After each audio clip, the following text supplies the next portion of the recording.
अच्छा, हेलो जी। मैं अभी एक सेकंड में शेयर करती हूँ स्क्रीन।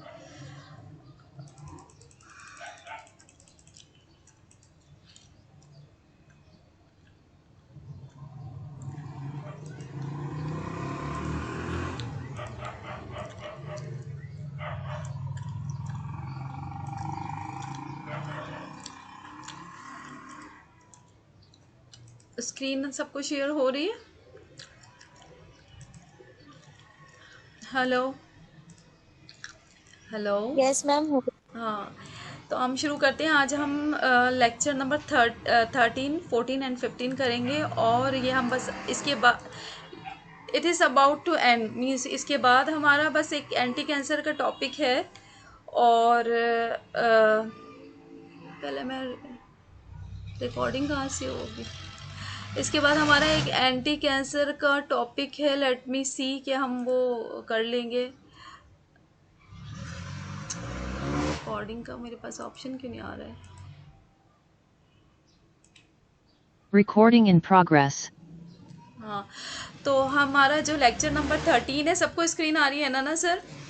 तो this is about the drug target. हम लोग का बस यही लेक्चर रह गया था ड्रग टारगेट्स के बारे में। So what are drug targets, हमने रिसेप्टर के बारे में पढ़ लिया, कंप्यूटर एडेड ड्रग डिजाइनिंग के बारे में पढ़ा। और now very much important topic is this, what are drug targets actually. ये 3 लेक्चर हैं। एक में हम ऐसी जर्नल इंट्रोडक्शन पढ़ेंगे अबाउट ड्रग टारगेट्स, और फिर उसके बाद 2 में उसके टाइप्स पढ़ेंगे, बाकी 2 में। तो first of all, most important thing to understand that what are drug targets actually. Drug targets क्या होते हैं? Drug targets all the biological macromolecule जो हमारी बॉडी में होते हैं। कौन कौन से होते हैं? Protein, carbohydrate, lipids, nucleic acid. वो सारे मैक्रोमोलिक्यूल, या वो सारे हमारे बॉडी में जो मॉलिक्यूल है, मैक्रोमोलिक्यूल हैं, जो कि किसी ड्रग के जिनकी मॉड्यूलेशन की वजह से कोई डिजीज़ हो रही है। What does mean by modulation? Modulation का मतलब ये होता है कि उसमें एक्टिविटी भी आ जाती है और इनिबिशन भी आ जाता है। मॉड्यूलेशन में दोनों चीज़ें होती हैं। अगर हम कहेंगे कि कोई चीज़ मॉड्यूलेट हो रही है, तो इसका मतलब है कि हमें ये क्लियर आइडिया नहीं है कि क्या वो हाइपर एक्टिव हो रही है या उसकी एक्टिविटी कम हो रही है। तो मॉड्यूलेशन का मतलब दोनों चीज़ें होता है। वो कि वो मे बी हाइपर एक्टिव और मे बी लेस एक्टिव। तो कोई भी वो बायोलॉजिकल मैक्रोमोलिक्यूल जो हमारी बॉडी में हो या सेल में हो, जिसकी मॉड्यूलेशन की वजह से कोई डिजीज़ हो रही हो, so we say this macromolecule as a drug target. अब मॉड्यूलेशन का मतलब ये है या तो ज़्यादा हो रहा है या उसकी एक्टिविटी कम हो रही है। तो बहुत सारे ऐसे एग्जांपल्स हैं। For example, receptor is a drug target. What are drug targets की कौन कौन से एग्जांपल हैं? Receptor is a drug target, carbohydrate, protein, lipid and nucleic acid are drug targets. ये इनकी एग्जांपल्स हैं। तो क्या जब अगर हम इसकी डेफिनेशन क्लियर करें, तो what are drug targets? Drug targets any biological macromolecule that is present in our body, and due to the modulation of this macromolecule there is any disease in our body. For example, अगर हम कोई example लेते हैं, कोई बहुत सारे cell के ऊपर जो रिसेप्टर होते हैं वो कार्बोहाइड्रेट के रिसेप्टर्स होते हैं। ठीक है, फॉर एग्जांपल मैनोज रिसेप्टर। तो क्या होता है, इन रिसेप्टर्स को रिकग्नाइज करके जो माइक्रो ऑर्गेनिज्म हैं, जैसे बैक्टीरिया है, वायरस हैं, वो कार्बोहाइड्रेट से जो मेडअप होते हैं रिसेप्टर, उनको रिकग्नाइज करते हैं और सेल में एंटर होते हैं। ठीक है, तो माइक्रो ऑर्गेनिज्म क्या करते हैं, उन रिसेप्टर को जो कार्बोहाइड्रेट्स के बने हुए होते हैं और सेल के सरफेस पे होते हैं, उनको रिकग्नाइज करके सेल में एंटर हो जाते हैं और क्या करते हैं, डिजीज़ को प्रोग्रेस करते हैं। ठीक है, तो क्या हो रहा है, ये सेल मैक्रोमोलिक्यूल के एक जो ड्रग टारगेट, एक जो रिसेप्टर है उसके ऊपर बाइंड करने की वजह से जो बैक्टीरिया है उसके सेल के सरफेस के ऊपर जो मैक्रोमोलिक्यूल है, कार्बोहाइड्रेट इन नेचर, उसके ऊपर बाइंड करने से वो बैक्टीरिया सेल के अंदर जा रहा है और इसकी वजह से डिजीज़ को प्रोग्रेस कर रहा है। ठीक है, तो ये क्या हो रही है, एक डिजीज़ की प्रोग्रेशन हो रही है, इनहिबिशन नहीं हो रही। ठीक है, तो वो टारगेट क्या होगा? मीन्स हम किस तरह से इस बैक्टीरियल डिजीज़ को ओवरकम कर सकते हैं by preventing the entry of the bacteria. तो बैक्टीरिया कैसे एंटर हो रहा है सेल में, bye binding with the receptor that is made up of carbohydrate. अगर हम उस रिसेप्टर को ब्लॉक कर दें किसी तरह से, इस तरह ब्लॉक कर दें कि उसके ऊपर बैक्टीरिया बाइंड ना हो सके, मीन्स बैक्टीरिया की जगह हम जैसे हमने पढ़ा था कि ड्रग रिसेप्टर की बाइंडिंग कैसी होती है, जब ड्रग कॉम्प्लीमेंट्री होती है रिसेप्टर के एक्टिव साइट के, तो इसी तरह बैक्टीरिया में का भी जो रिसेप्टर से बाइंडिंग होती है वो इसी तरह होती है कि बैक्टीरिया के पास भी कुछ ऐसे सेल सरफेस, बैक्टीरिया की सेल के ऊपर कुछ ऐसे मॉलिक्यूल होते हैं, प्रोटीन्स होती हैं, लिपिड्स होती हैं, जिनका शेप जो है वो जो कार्बोहाइड्रेट का रिसेप्टर होता है ह्यूमन सेल पर उसके कंप्लीमेंट्री होता है उसकी बाइंडिंग साइट के। तो अगर हमें बैक्टीरिया की एंट्री को प्रिवेंट करना है, ठीक है, सेल में, तो हम क्या कर सकते हैं, हम बैक्टीरिया की जैसी बैक्टीरिया की शेप है उसकी शेप का कोई भी ड्रग बना सकते हैं जो क्या करे, जो कि वो कार्बोहाइड्रेट रिसेप्टर पे बाइंड कर ले और बैक्टीरिया की बाइंडिंग को इनहिबिट कर दे। ठीक है, तो हमारा क्या हो रहा है, हम ये क्या कर रहे हैं, हम उस रिसेप्टर को इनहिबिट कर रहे हैं जिसकी वजह से बैक्टीरिया सेल में जाके कोई डिजीज़ प्रोग्रेस कर रहा है। ठीक है, तो वो molecule either it can be carbohydrate, lipid, nucleic acid और प्रोटीन, जिसकी मॉड्यूलेशन की वजह से कोई डिजीज़ हो रही है और जिसकी मॉड्यूलेशन को इनहिबिट करके, ठीक है, या जिसकी इन मॉड्यूलेशन को ओवरकम करके हम डिजीज़ को प्रिवेंट कर सकते हैं, तो ऐसे सारे बायोलॉजिकल मैक्रोमोलिक्यूल को कहते हैं ड्रग टारगेट्स। ठीक है, तो अगर फॉर एग्जांपल, ये मैंने बैक्टीरिया की एग्जांपल दे दी, अगर फॉर एग्जांपल एक हमारी बॉडी में फिर वेल नोन एग्जांपल कोई एंजाइम है, काइनेज है, जिसकी हाइपर एक्टिविटी की वजह से, for example kinase is a protein, it is a enzyme in our body cell, जिसकी क्या होता है, जिसमें म्यूटेशन होती है तो इसकी एक्टिविटी हायर हो जाती है, जिसकी हायर एक्टिविटी की वजह से बॉडी के सेल रैपिडली डिवाइड होना शुरू हो जाते हैं और क्या होता है, कैंसर होता है। तो ये क्या है, मतलब काइनेज एंजाइम क्या है, इज़ अ ड्रग टारगेट, क्योंकि अगर हम कोई ऐसा मॉलिक्यूल इस काइनेज एंजाइम के अगेंस्ट में बना लें जो कि इस काइनेज एंजाइम की एक्टिव साइड में बाइंड करके उसकी ओवर एक्टिविटी को कम कर दे, ठीक है, तो क्या होगा कि हम इसकी ये जो एंजाइम है इसकी जो मॉड्यूलेशन है, मॉड्यूलेशन में कौन सा फैक्टर है, हाइपर एक्टिविटी, इसकी हाइपर एक्टिविटी इनहिबिट हो जाएगी और डिजीज़ जो है प्रिवेंट हो जाएगी। और इसी तरह हम देयर आर वेरियस डिजीजेस वो जो कि किसी भी एंजाइम की इनहिबिशन की वजह से होती हैं। ठीक है, किसी भी एंजाइम के बॉडी में कम होने की वजह से बहुत सारी डिजीज़ हो जाती हैं किसी भी एंजाइम की कम एक्टिविटी की वजह से।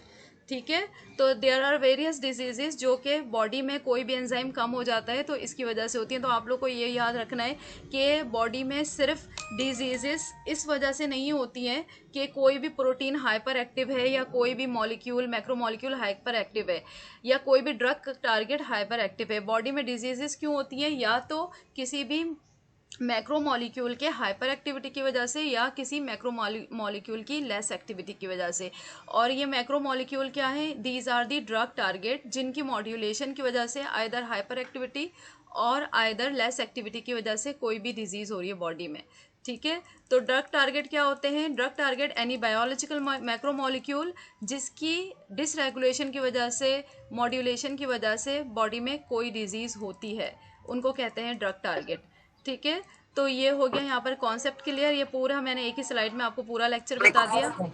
अब हम देखें, these are the type of the drug target, they may be protein in nature, lipid in nature, nucleic acid in nature. यहाँ एक और है that is carbohydrate in nature, जो कि मैंने इस पे नहीं लिखा है but it is also are drug target. May be हम लोगों का सेपरेट है शायद लेक्चर अलग से कार्बोहाइड्रेट पे, लेकिन इस स्लाइड में वो इंक्लूड नहीं है।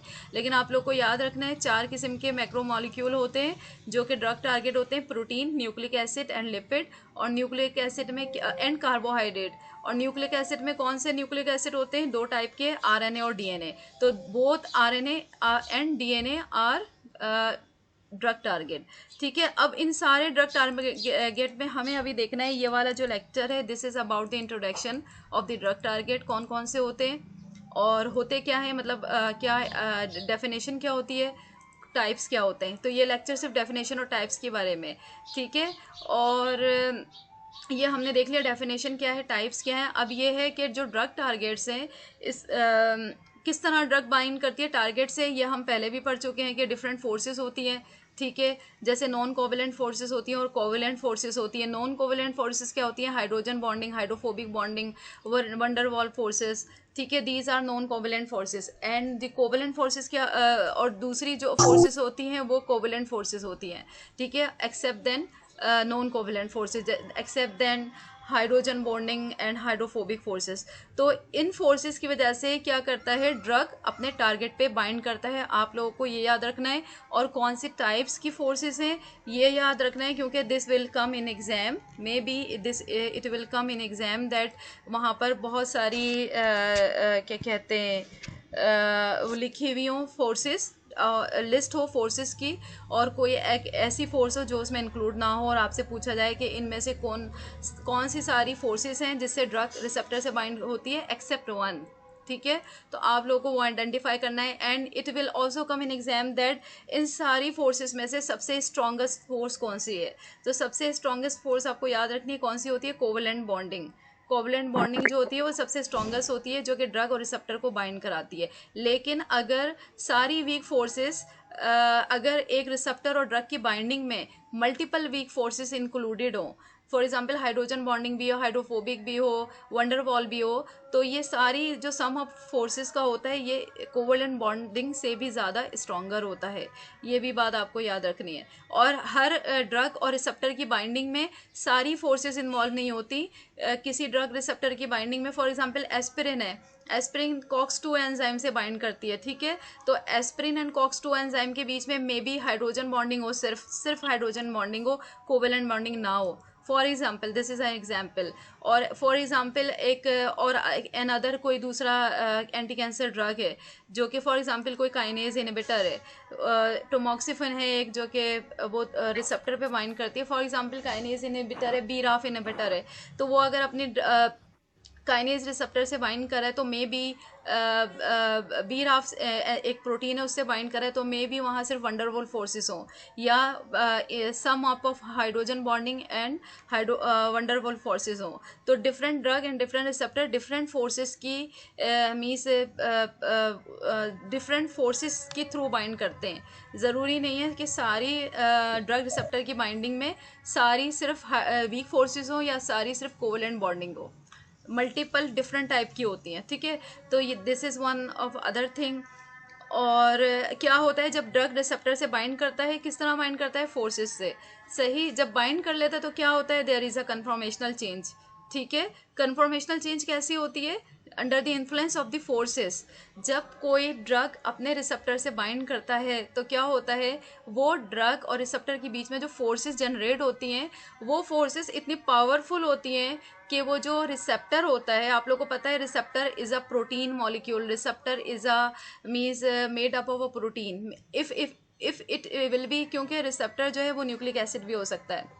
अगर रिसेप्टर प्रोटीन से मिलके बना है तो प्रोटीन किससे बनी है, पॉलीपेप्टाइड चेन, ठीक है। और पॉलीपेप्टाइड चेन किस तरह ऑर्गेनाइज हुई है, वाया दी वीक फोर्सेस और कोवेलेंट बॉन्डिंग। तो क्या होता है कि जब कोई ड्रग आउटसाइड ड्रग या एंडोजिनस मॉलिक्यूल रिसेप्टर से या ड्रग टारगेट से बाइंड करता है, तो वो जो फोर्सेस बीच में उन दोनों को एक दूसरे से के बाइंड करने में इन्वॉल्व होती हैं, वो फोर्सेस इतनी पावरफुल होती हैं कि वो जो रिसेप्टर होता है उसकी जो पॉलीपेप्टाइड चेन होती है उसके अंदर चेंज ले आता है। मीन्स क्या क्या चेंज ले आता है, उसकी फॉर्म मीन्स उसकी कन्फॉर्मेशन में। What is this conformation, means उसकी way of arrangement in this space, ठीक है। फॉर एग्जाम्पल एक आप लोगों ने एक कोई भी चेन, प्लास्टिक की चेन है जो कि आप लोगों ने किसी वे में उसको ऑर्गेनाइज की हुई है, तो अगर आप ज़्यादा उसको फोर्स लगाएंगे तो वो एक शक्ल से अपनी चेंज होकर दूसरी फॉर्म में आ जाएगी। तो इसी तरह रिसेप्टर के साथ होता है कि फोर्सेस की वजह से चेंज होती है उसकी कन्फॉर्मेशन में। तो जब चेंज होती है तो क्या होता है, चेंज ही की वजह से बायोलॉजिकल एक्टिविटी या तो इन्हांस होती है या इनहिबिट होती है। तो ये होता है सारा मैकेनिज्म ड्रग और रिसेप्टर की बाइंडिंग में और ड्रग की वो जो टारगेट है उसकी मॉड्यूलेशन में, कि वो हाइपर एक्टिव होगा या इनहिबिट होगा। This is depend on the forces, at what extent जो है किन फोर्सेस से और कौन से एक्सटेंट पे रिसेप्टर ड्रग से बाइंड करता है। तो आप लोगों को समझ में आ गया होगा कि ड्रग टारगेट क्या हैं, उनके टाइप्स क्या हैं, किस तरह ड्रग टारगेट से बाइंड करता है, वाया द फोर्सेस। फिर क्या होता है, फोर्सेस जब बाइंड कर लेता है तो कन्फर्मेशन चेंज होती है, ठीक है। कन्फर्मेशन चेंज जो है वो बेसिक फिनोमेना है जिसकी वजह से या तो रिसेप्टर की एक्टिविटी इनहिबिट हो जाती है या इन्हांस हो जाती है, ठीक है। तो ये सारा है, और रिसेप्टर की एक्टिविटी इन्हांस और इनहिबिट होने की वजह से क्या होता है, या तो डिजीज़ प्रिवेंट हो जाएगी या डिजीज़ कॉज हो जाएगी, ठीक है। तो अब हमें जो है हमारे पास दो अप्रोचेस होती हैं ड्रग टारगेट को मालूम करने के लिए कि हमारी बॉडी में कौन कौन से ड्रग टारगेट हैं। ये तो किसी को नहीं पता होता कि हम जब ड्रग ले रहे हैं वो किस जाके रिसेप्टर पे बाइंड होती है, दिस इज़ अननोन।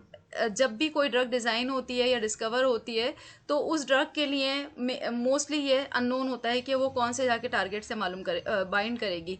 तो ड्रग के टारगेट को मालूम करने के लिए दो अप्रोचेस होती हैं, एक होती है फॉरवर्ड फार्माकोलॉजी, एक होती है रिवर्स फार्माकोलॉजी, ठीक है। ये ज़्यादा अच्छे तरीके से कर लीजिएगा, maybe it will be important and will come in exam as a question, descriptive question. तो क्या होता है फॉरवर्ड फार्माकोलॉजी में, रिवर्स फार्माकोलॉजी में। फॉरवर्ड फार्माकोलॉजी में ये होता है कि आप लोगों के पास एक लार्ज कलेक्शन ऑफ मॉलिक्यूल्स होते हैं, ठीक है, जिनके बारे में ये नहीं पता होता कि वो हमारी बॉडी में जाके किस रिसेप्टर से या किस टारगेट से बाइंड करेगा, ठीक है। तो हम एक एक मॉलिक्यूल को बॉडी पे टेस्ट करके, फॉर एग्जांपल एनिमल बॉडी पे, for example this is a mouse, तो हम एक एक ड्रग मॉलिक्यूल या दो या what ever number of drug molecule one by one inject करके माउस में चेक कर लेते हैं कि डिजीज़ माउस में जिसके अंदर, फॉर एग्जांपल ये हमारे पास माउस है और इसको पहले से ही कैंसर है, ठीक है। तो हम एक ड्रग लेंगे जिसके बारे में हमें पता नहीं होगा कि ये ड्रग है कौन सी, एंटी कैंसर है या नहीं है, मतलब अननोन कंपाउंड है, न्यूली आइडेंटिफाइड या न्यूली सिंथेसाइज कंपाउंड है, या न्यू हमने पहले कंप्यूटर एडेड ड्रग डिज़ाइनिंग से डिज़ाइन किया था, फिर उसके बाद हमने लैब में सिंथेसाइज किया था। फिर सिंथेसाइज करने के बाद ये हमारे पास टेस्ट ट्यूब में बहुत सारे मॉलिक्यूल्स हैं, हमें नहीं पता ये मॉलिक्यूल क्या करेंगे बॉडी में जाके, क्योंकि हमें पता ही नहीं है कि इनका टारगेट क्या है। तो हमें मालूम करना है ये मॉलिक्यूल है कौन सा, कि एंटी कैंसर है कि नहीं है, प्लस इसका टारगेट क्या है। तो फॉरवर्ड फार्माकोलॉजी में क्या होता है कि हम वन बाय वन एक एक ड्रग माउस में इंजेक्ट करते हैं, और फिर जो कि डिजीज़ माउस होता है, फिर हम इसका देखते हैं कि डिजीज़ में कमी आई कि नहीं आई, सही प्रिवेंशन हुई नहीं हुई।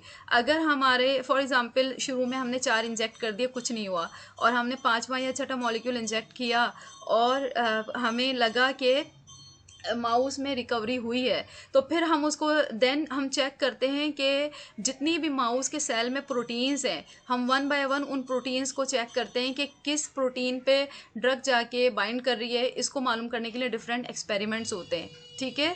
तो इस तरह करके फाइनली हमें एक प्रोटीन पता चल जाती है जिस पे हमें पता चल जाता है कि इस वाली प्रोटीन पे ये ड्रग जो हमने दी थी इसने जाके बाइंड किया है और इसको या तो इनहिबिट किया है या इसको क्या किया है, मॉड्यूलेट किया है, ठीक है, और इस तरह डिजीज़ को प्रिवेंट किया है। तो इसको हम कहते हैं फॉरवर्ड फार्माकोलॉजी, जिसमें हमें कुछ नहीं पता होता कि हमारा जो ड्रग बॉडी में है, जो मॉलिक्यूल है, टारगेट मॉलिक्यूल है, वो कौन सा है, ठीक है। तो इसको कहते हैं फॉरवर्ड फार्माकोलॉजी। और रिवर्स फार्माकोलॉजी क्या होती है कि हमें पहले से पता होता है टारगेट क्या है, ठीक है, उस टारगेट के अगेंस्ट में हम ड्रग सिंथेसाइज करते हैं और फिर या डिज़ाइन करते हैं, फिर हम बॉडी में इंजेक्ट करके देखते हैं कि उसका इफ़ेक्ट हुआ नहीं हुआ।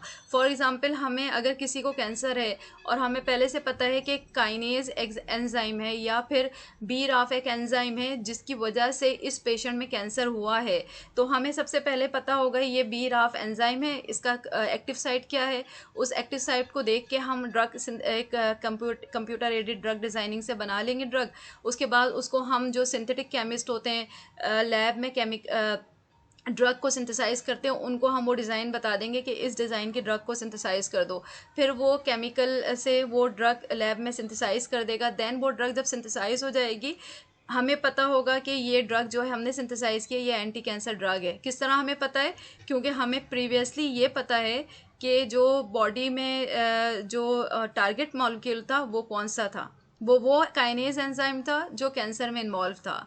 तो ये रिवर्स फार्माकोलॉजी ये होती है कि हमें टारगेट मॉलिक्यूल पहले से पता होता है और फॉरवर्ड में हमें टारगेट मॉलिक्यूल पहले से पता नहीं होता।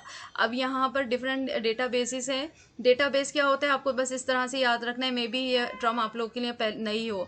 डेटाबेस क्या होता है, डेटा का क्या मतलब है, कलेक्शन ऑफ इंफॉर्मेशन, और बेसिस का क्या मतलब है, जिस जगह पर हम इंफॉर्मेशन को सबमिट करते हैं या सेव करते हैं। ठीक है, तो दीज आर दी बेसिस। अब डेटा बेसिस क्या है, data basis for available drug target. Drug target क्या है, ड्रग टारगेट है प्रोटीन, ड्रग टारगेट है न्यूक्लिक एसिड, लिपिड, और क्या है कार्बोहाइड्रेट। तो ये सारे डेटाबेसेस जो मैंने यहाँ लिखे हुए हैं, therapeutic target database, drug bank और बाइंडिंग डीबी डेटाबेस, तो ये क्या है, ये वो इंफॉर्मेशन साइट्स हैं इंटरनेट पे जहाँ पर ड्रग टारगेट की इंफॉर्मेशन अवेलेबल है। ठीक है, तो डेटाबेस वो होता है जो ऑनलाइन अवेलेबल होती है, कोई एक साइट जहाँ पर किसी भी चीज़ के बारे में इंफॉर्मेशन सेलेक्ट होती है, अगर हम सबमिट होती है। अगर हम कहते हैं प्रोटीन डेटा बैंक पीडीबी, तो पीडीबी क्या है, प्रोटीन 3 डायमेंशनल पीडीबी क्या है, प्रोटीन डेटा बेस है। तो इसमें क्या होगा, प्रोटीन का 3D स्ट्रक्चर है या प्रोटीन का स्ट्रक्चर है।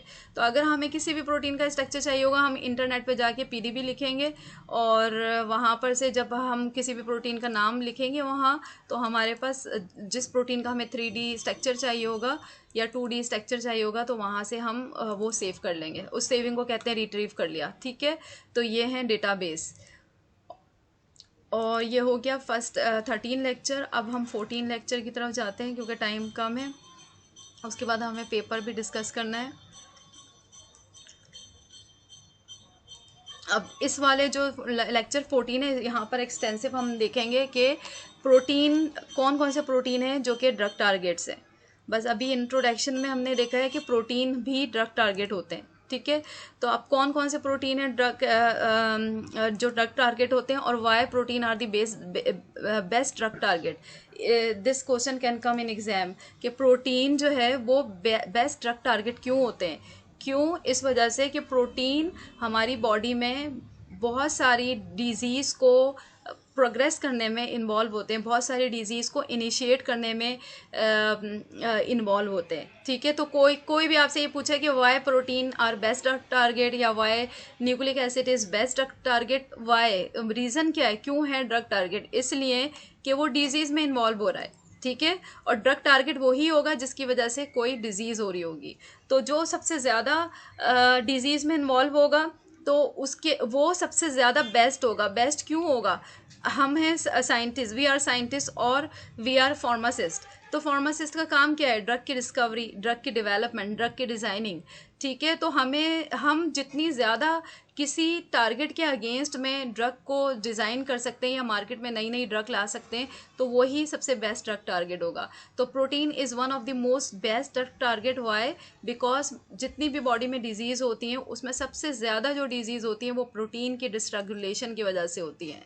ठीक है, तो ये आपको याद रखना है कि सबसे बेस्ट ड्रग टारगेट कौन सा है, प्रोटीन, न्यूक्लिक एसिड, लिपिड और कार्बोहाइड्रेट में प्रोटीन। और प्रोटीन में भी एक टाइप की प्रोटीन है जो बेस्ट ड्रग टारगेट है, वो हम आगे पढ़ेंगे। अच्छा, ये जो जितने भी ड्रग टारगेट हैं इनमें से कुछ अप्रूव ड्रग टारगेट हैं, कुछ नॉन अप्रूव ड्रग टारगेट हैं। ठीक है, तो अप्रूव क्या होते हैं, जो ड्रग टारगेट आइडेंटिफाई कर लिया साइंटिस्ट ने और उसको एफडीए ने उसके अगेंस्ट में कोई भी ड्रग जो निकल रही है वो एफडीए ने अप्रूव कर दी है, तो वो अप्रूव ड्रग टारगेट होते हैं। अप्रूव का मतलब क्या है कि वो रिकग्नाइज है। A lot of scientist are means designing and discovering the drug against them. ठीक है, और ना यहाँ पर है टाइप्स ऑफ प्रोटीन। प्रोटीन के कौन कौन से टाइप्स हैं जो ड्रग टारगेट हैं, दीज आर दी रिसेप्टर। इसमें एक एग्जांपल है जीपीसीआरएस रिसेप्टर। और एंड देन एंजाइम, एंजाइम भी प्रोटीन है। ठीक है, इसकी एग्जांपल हमने यहाँ लिए काइनेसिस।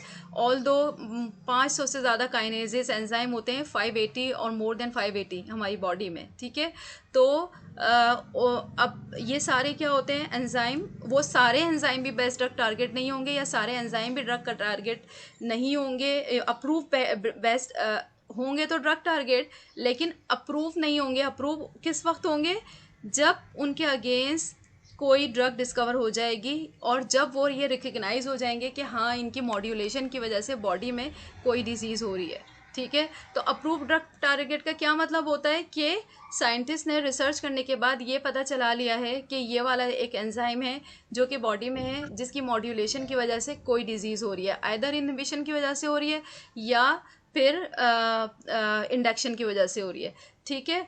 और उस टारगेट को इनिबिट करके या मॉड्यूलेट करके कोई दवा आ चुकी है बस मार्केट में, ठीक है। तो आयन चैनल है, these are also protein in nature, ये भी ड्रग टारगेट है। अब इन तीनों में से ये these are all 3 proteins that are drug targets. तो इन सब में से सबसे ज़्यादा प्रोटीन का बेस्ट ड्रग टारगेट कौन सा है? वो है जी प्रोटीन कपल रिसेप्टर।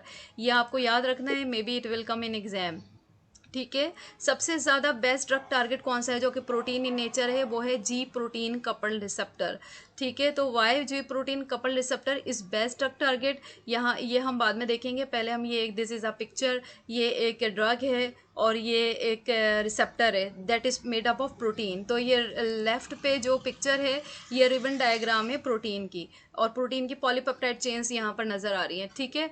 तो यहाँ पर क्या नज़र आ रहा है इस रिसेप्टर में कि ये ड्रग इस रिसेप्टर पे जाके बाइंड हुई है। तो बाइंड होने के बाद क्या हुआ है, ये कोई एक एंजाइम था, ये कोई एक रिसेप्टर था जो कि प्रोटीन इन नेचर था, इसकी हायर एक्टिविटी की वजह से कोई डिजीज़ थी बॉडी में, और फिर हमने क्या किया, हमने एक ड्रग डिस्कवर की जिसका नाम है रिस्पेरिडोन, ठीक है। और ये ड्रग क्या कर रही है, ये रिसेप्टर पे बाइंड कर रही है और इस जो टारगेट हुए इसकी एक्टिविटी को कम कर रही है या ज़्यादा कर रही है, जिसकी वजह से डिजीज़ प्रिवेंट हो रही है, ठीक है।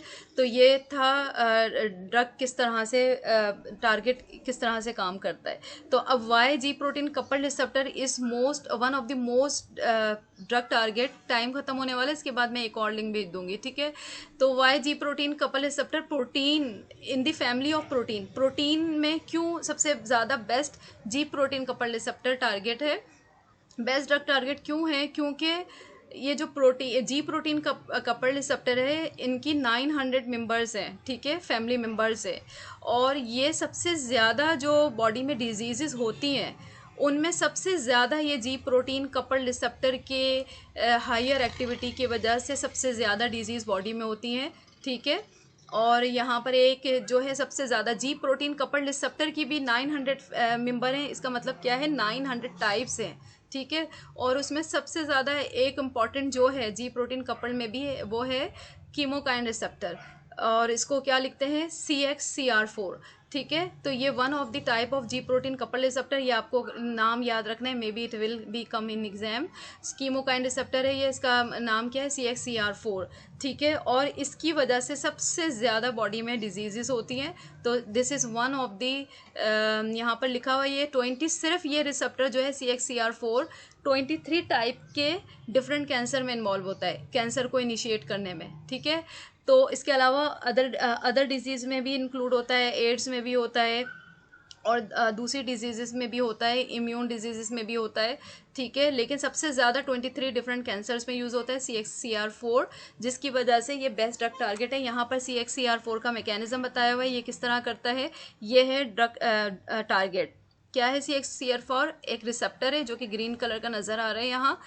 ये क्या होता है, इसके ऊपर जब इसका लाइगेंड बाइंड करता है, फॉर एग्जांपल SDF1, ये इसका लाइगेंड है, जब ये बाइंड कर लेते हैं यहाँ, तो ये अंदर जो है सेल के अंदर बाहर का जो सिग्नल है वो ट्रांसमिट होता है सेल के अंदर। और क्या होता है, after this series of biochemical reactions और चेंजेस, क्या होता है, ये वो वाले जीन को ट्रांसलेट करता है, उन प्रोटीन को सिंथेसाइज करता है जो सेल की सर्वाइवल में और प्रोलिफरेशन में इन्वॉल्व होती हैं। सर्वाइवल क्या है, सेल ज़्यादा देर तक जिंदा रहता है, और क्या प्रोलिफरेशन क्या है, रैपिडली मल्टीप्लाई होता है। तो कैंसर क्या होता है, cancer is rapid multiplication of your body cell, ठीक है। तो इस तरह से ये CXCR4 कैंसर कॉज करता है, ठीक है, इसकी CXCR4 की हाइपर एक्टिविटी। अगर हम इसको इनिबिट कर देंगे तो क्या होगा, सेल की रैपिड प्रोलिफरेशन नहीं होगी और कैंसर प्रिवेंट हो जाएगा। ठीक है। तो this is the mechanism why the drug किस तरह से टारगेट किस तरह से काम करते हैं, उनकी वजह से कैसे डिजीज़ होती है और क्यों ये बेस्ट होते हैं। अब ये here is an example of the enzyme. दूसरी टाइप है प्रोटीन की एंजाइम। एंजाइम भी बेस्ट ड्रग टारगेट है, लेकिन सारे प्रोटीन में सबसे ज़्यादा इंपॉर्टेंट बेस्ट ड्रग टारगेट है CXCR4, जो कि एक जी प्रोटीन कपल्ड रिसेप्टर है, ये याद रखना है। ठीक है। तो एंजाइम क्या हो, एंजाइम भी बेस्ट ड्रग टारगेट है। एंजाइम भी वैसे ही काम करते हैं। एंजाइम का क्या प्रोसेस है, एंजाइम क्या करते हैं, किसी भी रिएक्टेंट को प्रोडक्ट में कन्वर्ट करते हैं। ठीक है। तो अगर हाइपर एक्टिविटी एंजाइम की, तो ज़्यादा प्रोडक्ट में ज़्यादा प्रोडक्ट मिल रहा होगा हमें। फॉर एग्जांपल प्रोडक्ट क्या है, कोई भी हमारी बॉडी में ऐसा मॉलिक्यूल है जिसकी वजह से कोई डिजीज़ हो रही है। फॉर एग्जांपल हमारी बॉडी में बहुत सारे ऐसे एंजाइम होते हैं, फॉर एग्जांपल कोई एंटीऑक्सीडेंट एंजाइम होते हैं जो कि हमारी बॉडी में ज़रूरी होते हैं, जो कि सिंथेसाइज हों ज़्यादा, ताकि वो ज़्यादा फ्री रेडिकल को न्यूट्रलाइज करें। अगर वो एंजाइम ज़्यादा सिंथेसाइज नहीं होंगे तो क्या होगा कि फ्री रेडिकल न्यूट्रलाइज नहीं होंगे, बॉडी में फ्री रेडिकल ज़्यादा होंगे, तो इसकी वजह से क्या होगा, वो फ्री रेडिकल सेल को जाके डैमेज करते हैं और उन सेल की डेथ हो जाती है। तो वो क्या होता है, इस एंजाइम हमें जो एंटीऑक्सीडेंट एंजाइम है वो हमें बॉडी में ज़्यादा चाहिए होते हैं, उनकी एक्टिविटी ज़्यादा चाहिए होती है। ठीक है। अगर उनकी एक्टिविटी ज़्यादा नहीं है तो क्या डिजीज़ हो रही है, या सेल डेथ हो रही है, या सेल जो है नॉर्मल सेल डाई हो रहे हैं, तो हमें क्या चाहिए होगा, हमें कोई ऐसा ड्रग चाहिए होगा जो कि उस एंजाइम पे जाके एक्ट करे, उसकी एक्टिविटी को इन्हांस करे। ठीक है। तो इस तरह से एंजाइम होते हैं बेस्ट एंजाइम होते हैं ड्रग टारगेट। अब now another example is the ion channel. Ion channel क्या है, these are also made up of protein. ठीक है। तो क्या होता है एक्चुअली आयन चैनल क्या होते हैं, ये पॉलीपेप्टाइड्स की जो चेन होती है वो अपने आप को सब यूनिट बनाती है। ठीक है। और सब यूनिट क्या करते हैं, स्पैन करते हैं अक्रॉस द प्लाज्मा मेम्ब्रेन। तो वो इस तरह का एक होल बना लेते हैं जिसको हम चैनल कहते हैं। वो चैनल क्या होता है, वो आउटसाइड द सेल मेम्ब्रेन से लेके इनसाइड द सेल मेम्ब्रेन होता है, जो कि यहाँ भी नज़र आ रहा है। इस चैनल से क्या होता है, जब ये चैनल पे कोई इसका लाइगेंड बाइंड करता है तो ये चैनल ओपन हो जाता है। वैसे नॉर्मली ये बंद रहता है। ठीक है। ओपन किस तरह हुआ, कन्फर्मेशनल चेंज हुई। ठीक है। कन्फर्मेशनल चेंज किस तरह हुई, फोर्सेस की वजह से, जो कि ड्रग और रिसेप्टर की बाइंडिंग की वजह से जो फोर्सेस जनरेट हुई थी, उसकी वजह से कन्फर्मेशनल चेंज हुई। कन्फर्मेशनल चेंज होने से क्या हुआ, चैनल ओपन हो गया। चैनल ओपन हो गया तो फिर क्या हुआ कि जो चैनल क्या करते हैं, मोस्टली आयंस जो होते हैं वो ट्रांसफ़र करते हैं from inside cell to outside cell, और फ्रॉम आउटसाइड से इनसाइड सेल। ठीक है। तो जब चैनल ओपन हो गया तो क्या होगा कि आयंस जो है वो मूव करेंगे। ठीक है। और बहुत सारे ऐसे हमारी बॉडी में डिजीज़ होती हैं जो आयंस की डेफिशिएंसी की वजह से होती है, या आयंस के ज़्यादा होने की वजह से हो जाती हैं। ठीक है। तो उसकी एक और एग्जांपल है, CFTR एक डिज़ीज़ है जो कि कैल्शियम चैनल होता है, उसकी माल फंक्शन की वजह से होती है। ठीक है। तो क्लोराइड चैनल की वजह से होती है। CFTR एक डिजीज़ है जो क्लोराइड चैनल के माल फंक्शन की वजह से होती है। क्लोराइड चैनल प्रॉपरली वर्क नहीं कर रहा होता, तो क्या होता है कि वो बॉडी में क्लोराइड ज़्यादा हो जाते हैं, तो इसकी वजह से CFTR। तो दिस इज़ एन एग्जाम्पल। तो ये आप लोगों को ये समझ में आ गया होगा कि ये किस तरह से कौन कौन से टाइप के हैं, रिसेप्टर। तो अब टाइम टू गो, इसके बाद मैं एक नेक्स्ट आप लोगों को भेज देती हूँ लिंक, तो उसमें हम ये फाइनल लेक्चर डिस्कस कर लेंगे और उसके बाद हम पेपर डिस्कस कर लेंगे। ठीक है। तो मैं अभी यहाँ पर से ऑफ कर रही हूँ और दूसरा लिंक भेजती हूँ इससे पहले कि यही बंद हो जाए। ठीक है। ओके, अल्लाह हाफ़िज़।